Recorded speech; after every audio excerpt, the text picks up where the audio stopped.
কিন্তু ব্যক্তিগত নোংরা আক্রমণ করবেন কেন? এটা তো গণতন্ত্রের শর্ত নয়, এটা গণতন্ত্রের কোনো কন্ডিশনকে এটা পূরণ করে না। এটা সমাজের মধ্যে ঘৃণা তৈরি করে, যেটা শেখ হাসিনা করেছেন দীর্ঘ 17 বছর।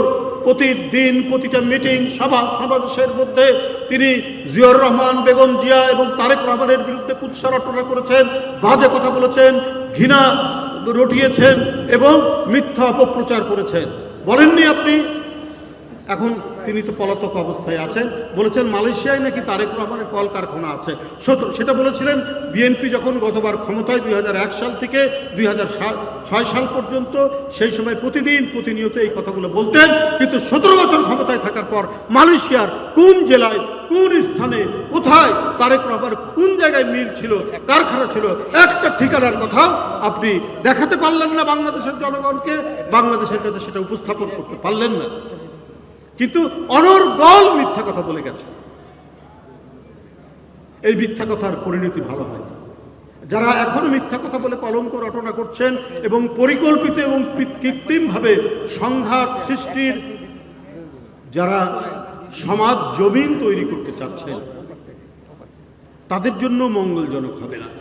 দুলু একটি কথা বলে গেছে, যদি আমিও এটা বারবার বলি, মানুষ কখনো ডাবল স্ট্যান্ডার্ড এবং দুই মুখ সাপকে কখনো পছন্দ করে না, কখনোই পছন্দ করে না দেশের জনগণ।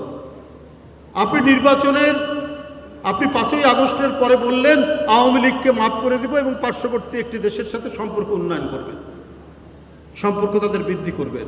এখন বলছেন আধিপত্যবাদ কাকে বলছেন সারা দেশের মানুষ জানে, বোঝে। আমি ওই দলের প্রধানের কথা বলছি। 5ই আগস্টের পর আপনি কি বলেছিলেন, যে কার সাথে সম্পর্ক উন্নয়ন করবেন বলেছিলেন, এটা মনে করেন তো? এখন বলছেন আধিপত্যবাদের কাছে মাথা না, কি আমরা তাদের কথা শুনিনি বা তারা আপনাদেরকে আসতে দেয়নি। ভোট হয়ে যাওয়ার অনেক দিন পর এখন এই কথাগুলো বলছেন, উপলব্ধি করে এখন এই কথা বলছেন।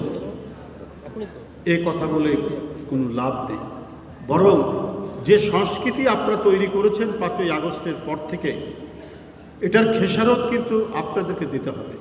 আর এই ছোট বাচ্চাদেরকে উস্কানি দিয়েন না। আমি যারা বিভিন্ন এলাকায় যাচ্ছেন অশ্রাব্য কুশ্রাব্য কথা বলছেন, রাজনীতি করেন, বিরোধী রাজনীতি করবেন, আপনি তীব্র সমালোচনা করবেন, কঠোর সমালোচনা করবেন সরকারের নীতির, সরকারের পদক্ষেপে।